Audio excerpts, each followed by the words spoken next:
Hey everybody, my name is Jonathan Abrams. I'm a staff reporter at the New York Times, and I had the honor of sitting with Hit Boy. Hit Boy is a father, he's a producer, he's an artist, he's a filmmaker.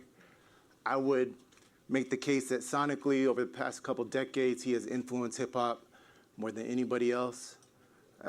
He's created Niggas in Paris, Sicko Mode, Backseat Freestyle. I mean, I can go on and on. The man has the name for a reason. But right now, I'm talking to a guy who just got his creative freedom back, and hoping that you can elaborate on that a little bit. Yeah, for sure. Appreciate that intro too, man. What's going on? Yeah, I'm Hit Boy. To speak to that, like, I was in a publishing deal that I signed 1 year out of high school when I was 19, and I just got out that deal 3 months ago in July. You know, even after making, Jay-Z's first diamond song, Kanye's second biggest record, like, bunch of stuff, Travis Scott's first diamond record, and I still was stuck in that deal, it just, like, kind of mentally was, like, draining. Felt like I was mentally in a prison. I couldn't really work from just a true artistic perspective. I was always in the back of my mind, like, how do I get out this deal? What bigger song do I have to make than a song that you could perform 16 times in one night, like Niggas in Paris type shit? But yeah, I mean, to have my creative freedom back, man, I just feel like a new man for real. Like, it's like my life started over, just with more knowledge, way flyer, more money. So yeah. So you got that creative freedom back. How, and that was, you said since 19, that's like half your life right there. It was 18 years, yeah. How have you been able to move differently and plan differently now that you have that freedom? Man, just, I'm doing whatever I want to do, I got a film coming out. I'm going to show y'all the trailer for that. I mean, it's like a teaser. And, yeah, just I'm able to just, all my ideas, I'm just letting them out, I'm taking advantage. I got that perspective of feeling creatively drained and not being able to express myself fully. So now that I can do that, I'm going all out. So let's talk about some of the projects you have on deck, because you're a very busy man. so let's go through them a little bit. Right now, like I said, I got the filming album. It's called Goldfish. It's with my homeboy Alchemist, ill producer, legendary producer. We connected, we made an album, and we found a director who was just so ill, like, he shoots everything on film, ill storyteller. His name is Abteen, and we decided to put just like a film that's not just a music movie where, we do a scene and then it goes into a music video. Like, nah, this is a beginning, middle, ends, real story, real actors in it. Rory Culkin is in it, Danny Trejo, Simon Rex. Yeah, it's fly, man. Love Danny. I think we have a teaser for Goldfish. Can we put that on?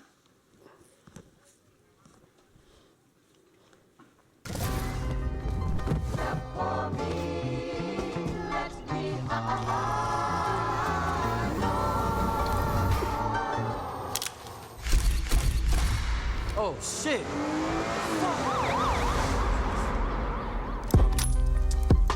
Yeah, I got it. You want some sushi? Not if it's tilapia. I need to put this hand right here. Like the way that looks, Jack.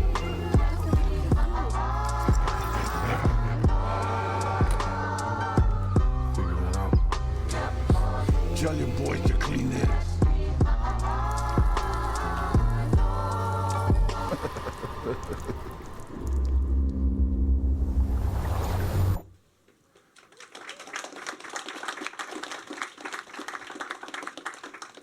That looks dope. And you had an event for it last night that people were spilling out the line for, right? Line was wrapped around the block, man. It was crazy, yeah. And just the reaction, we got to do a screening, not of the final version, but it was like close to finished, and the reaction was crazy.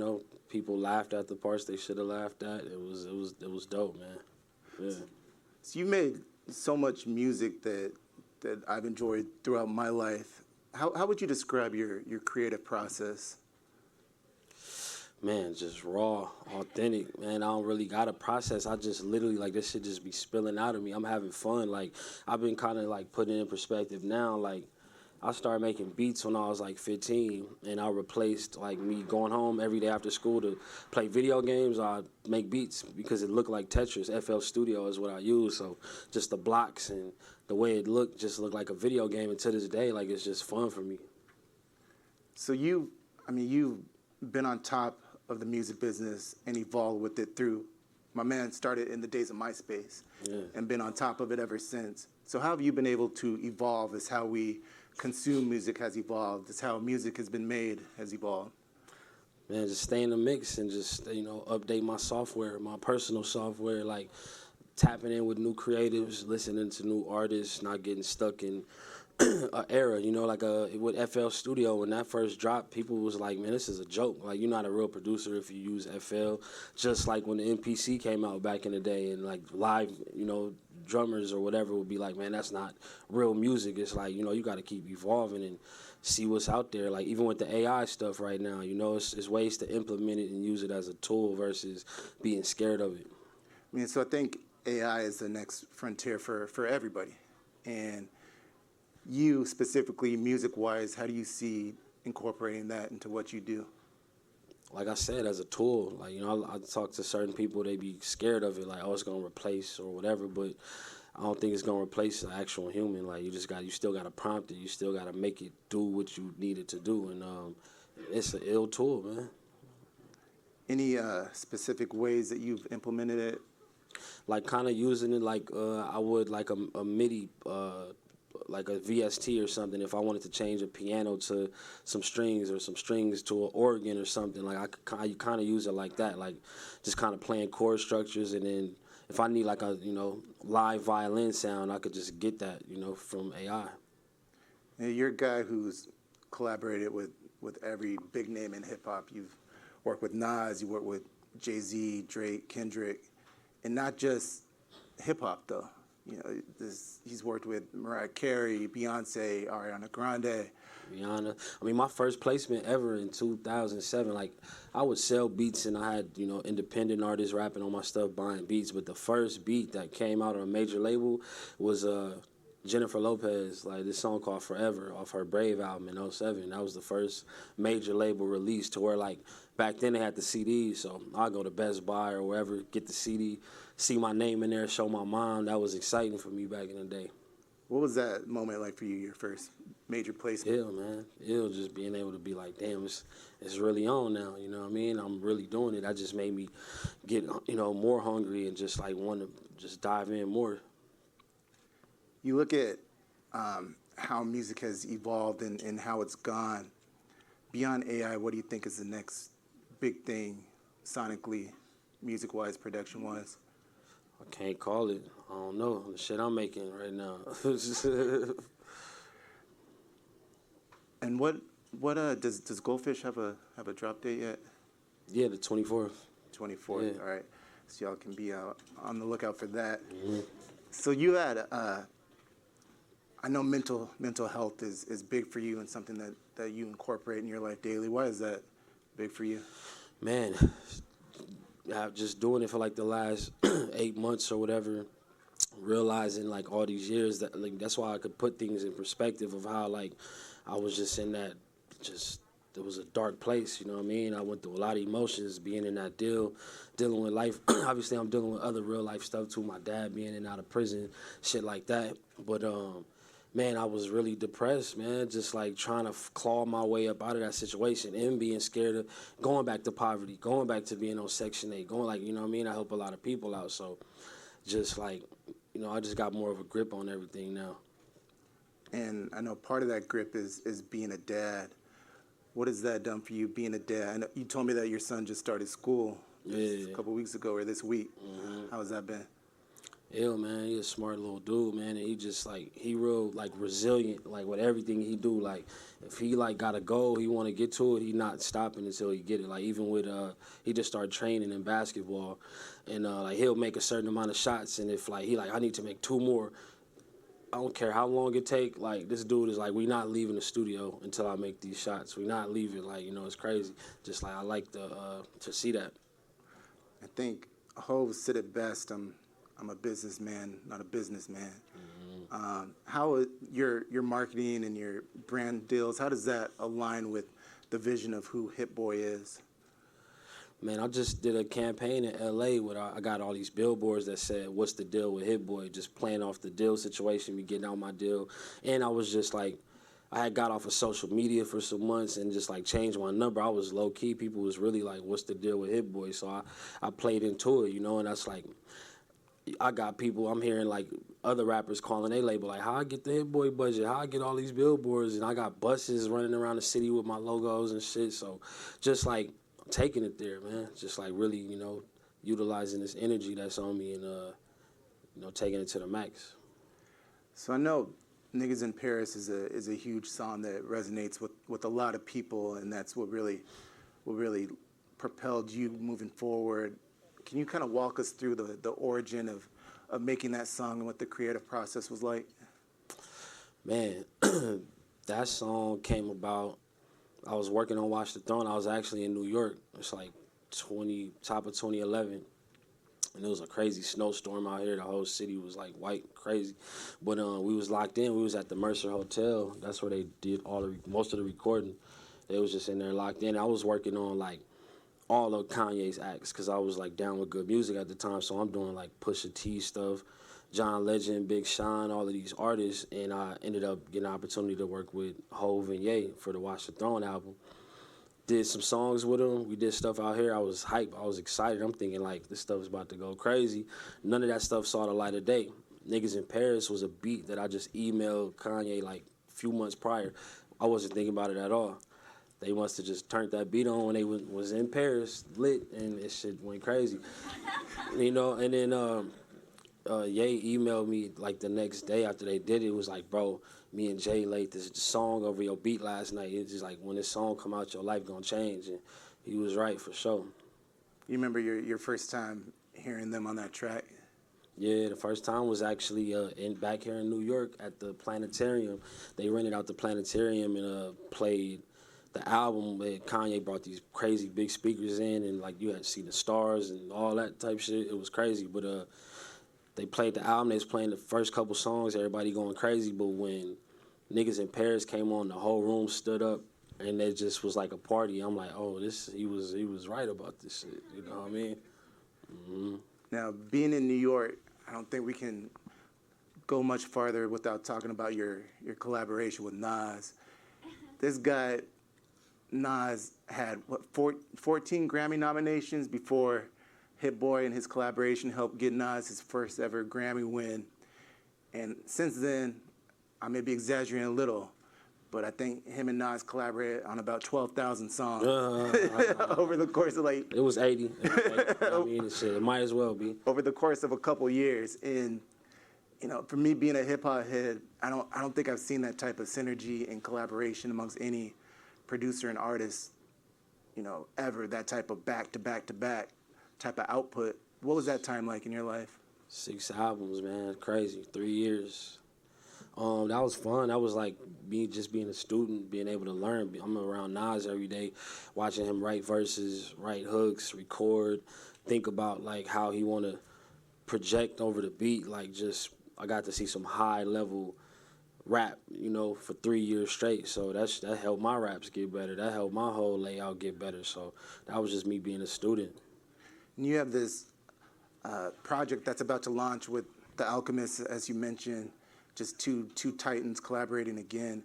How have you been able to work cohesively so well with all these other, you know, big names? I imagine they have big personalities, but you guys get together and it seems like you're the constant where these talents are merging seamlessly. I don't know what it is, man. I have fun with it, man. I guess like, you know, I'm pretty humble about everything. You know, I make so much music, I don't really get married to one idea. Like, I'm just always on to the next. And I guess artists must just like how I push them and, you know, kind of direct and produce them.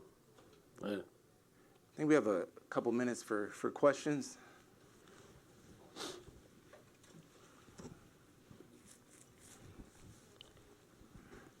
Got a microphone for you. I got you. How you guys doing? Pleasure to meet you. My name's Jay. First off, your father, Hit Boy, Big Hit. Music is fire. Appreciate it. Sidebar, I got to check out Big Hit. How does it feel coming to New York, such a monster market, and knowing you could rap the line around the block a few times every other weekend? Anytime you come, you know it's going to be a lit vibe in here. I'm down there ready to give me a spot, man. I need a realtor. If any realtors in the room right now, man, I need me a nice plush something, you know what I mean? I rock with New York. It's heavy.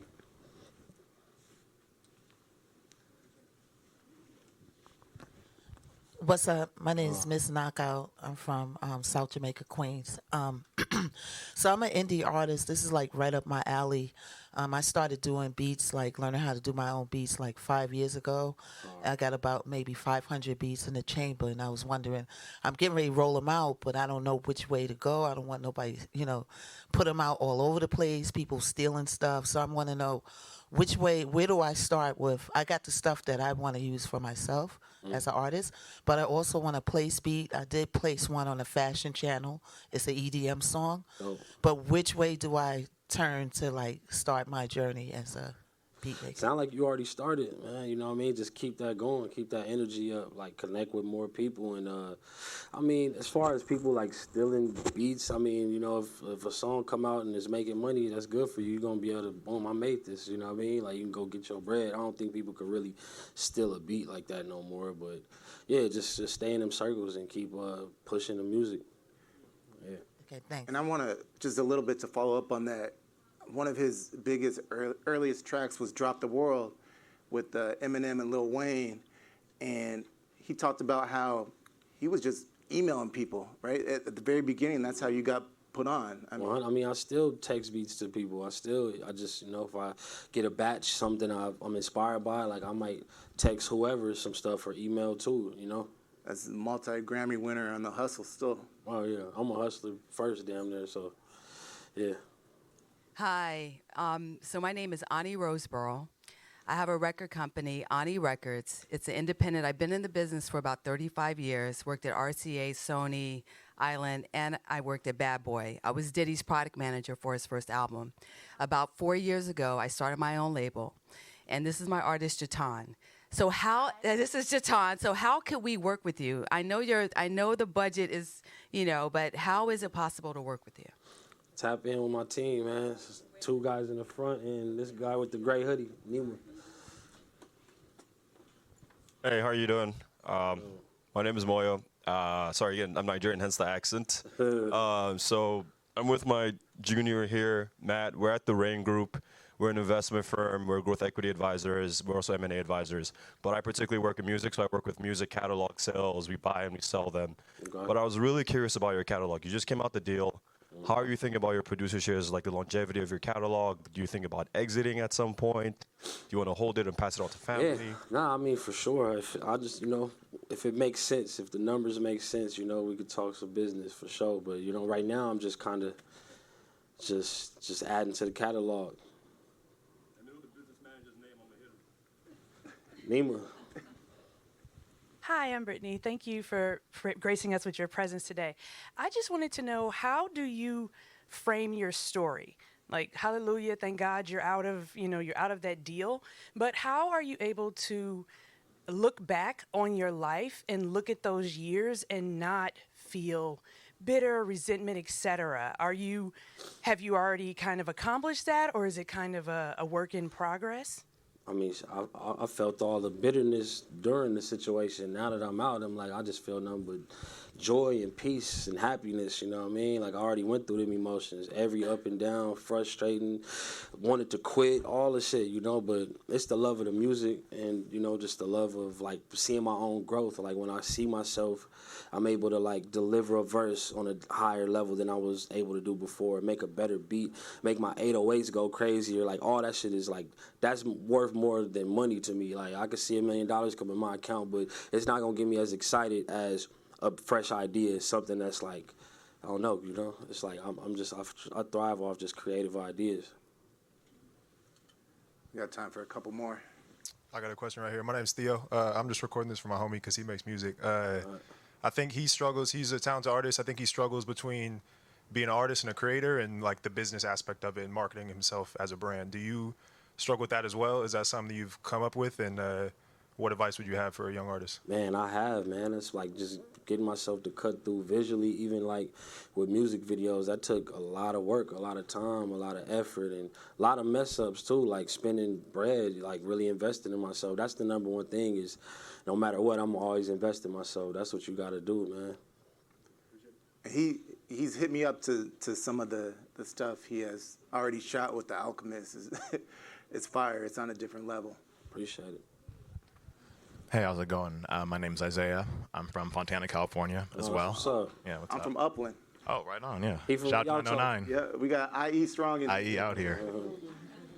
Speaking of which, thinking about the story about you being 19 years old and signing that deal and how the landscape of producers is so much more. Like, there's so many kids out there producing on SoundCloud, on Bandcamp, other places.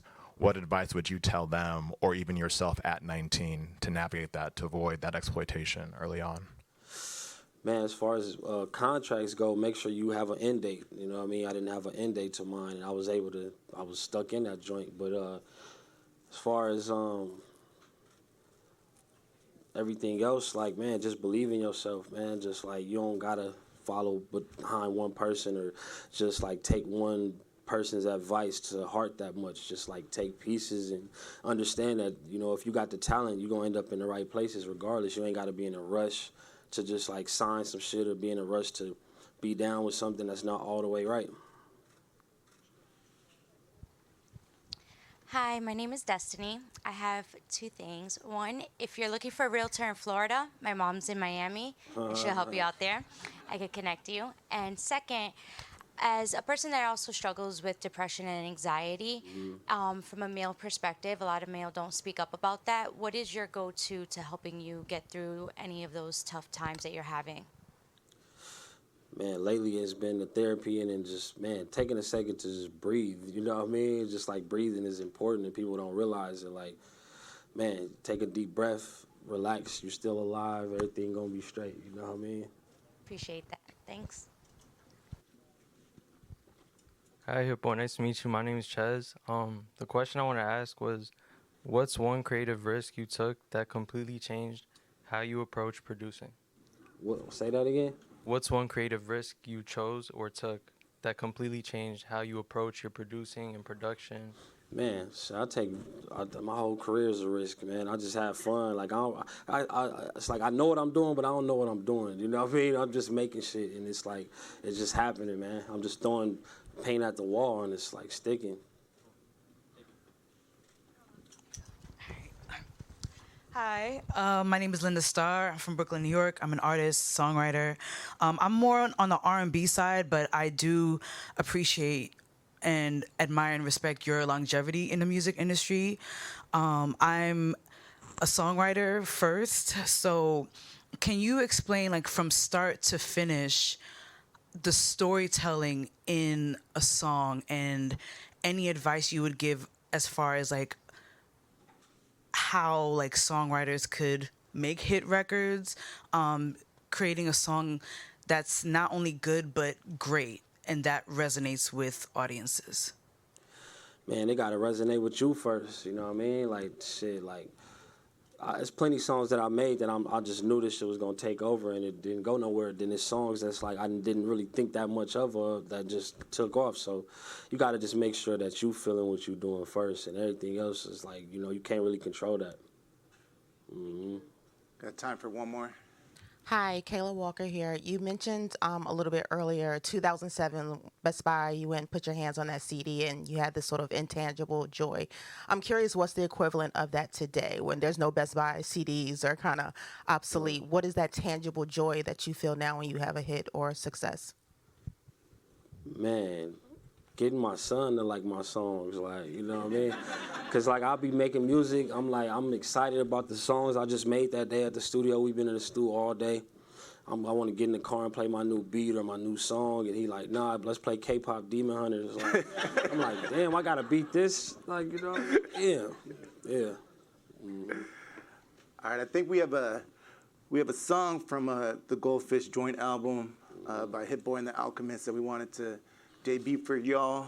For sure. Oh, wait. I'm saying one more. Hello? Yeah. My name is Darian. Respect to your discography, your work. I come from Kansas City, Missouri, and for a lot of people, what's up? We got people in the building. I've ran into 3 people from Missouri, Kansas today. So there's a lot of talented, under-discovered artists from my city. me included, but I like to put people on, collaborate, bridge. And a lot of them have to leave to succeed. They go to LA, they go to New York, they go to other cities. But for the people who don't have that privilege, who are like literally trying to eat off their art, what advice would you give them to monetize their work, their brands from this digital era, all the things like what if you could go back and you were 19 at this point in your career, what would you do to monetize yourself first? I mean, you got websites like BeatStars, and you got different platforms to sell beats. Even, you know, on Instagram, like I used to, not Instagram, but MySpace back in the day, like I would just refresh my page like every week with remixes of songs that was out, put up new beats, like, and I was just getting attention. I was getting love. Like it was this thing where you could put out a bulletin and just blast that to all your followers or friends, whatever it was, and they could see, you know, what you was on. So I would be doing that shit all the time, and then more and more people just start hitting me up. And by the way, I fuck with Kansas, Brian Kennedy from out there, and it's another producer named G-Dave. You know, we did shit with Big Sean. We did Racks in the Middle together, you know, got a platinum joint and a Grammy together. Like, he from Kansas. That's Brian Kennedy's cousin, actually. Yeah, fuck with Kansas. All right, thanks, everybody. This is a business merger. Yeah, me and Alchemist's first single. Should have just played the video. Yeah. Al, can we do that? HB, West Coast.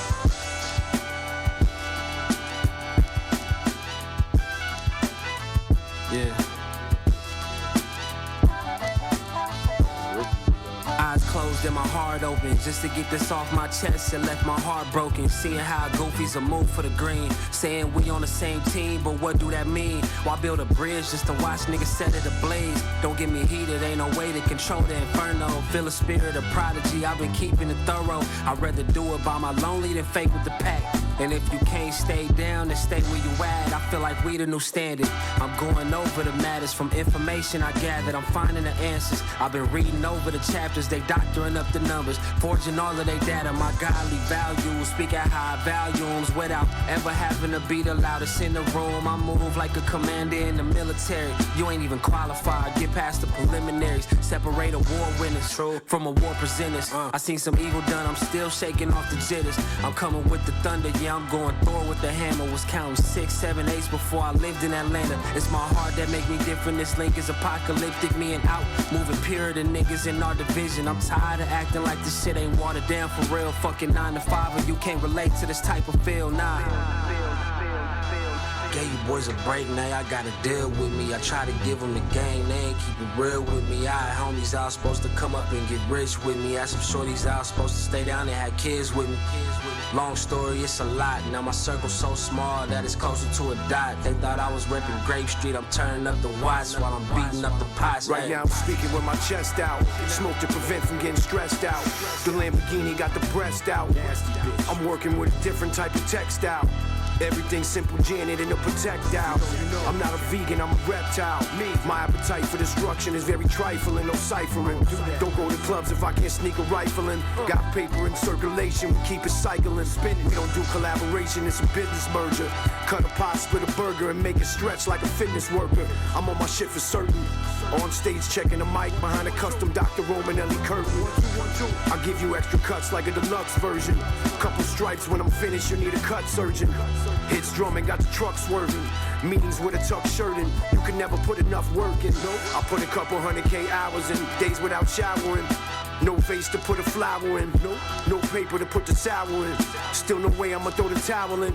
Me and HB standing 5'7" and still looking down on bums and towering.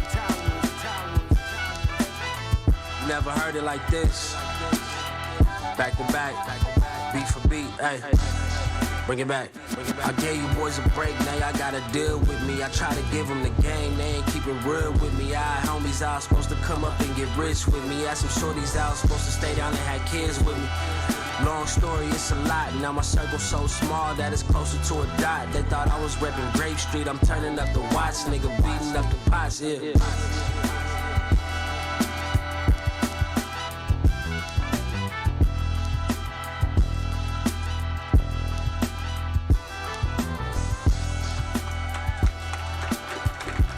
Sounds like another hit to me. Oh, God. All right, thank y'all. Appreciate y'all. Appreciate it.